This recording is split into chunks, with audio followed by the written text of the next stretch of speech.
Bu shirinlikni oyijonim yeb ko'rib, mana juda ham duo qildilar. Siz ham duo olishni istaysizmi? Unda albatta tayyorlab bering. Idishga tuxumlarni chaqib solib, shakar bilan birgalikda mikserlab ko'pirtirib olamiz. Ko'pirgan massamizni ustidan sut hamda yog'ni solib, bir rol lopata yordamida aralashtirib, kakao, un, razrihlitel hammasini solib, xamirimizni tayyor qilib olamiz. Tayyor bo'lgan xamirimizni gaz listiga solib, 180 gradusda qizib turgan duxovkada 20-25 minut davomida pishirib olamiz.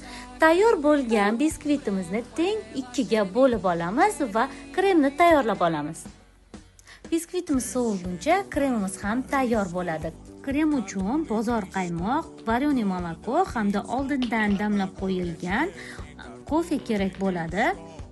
Iz tushguncha mikserlab kremimizni tayyor qilib olamiz va biskvitni propitka qilib olib, korj krem qilib ustidan chetlaridan chiqqan urvoqlarini maydalab sepib chiqamiz.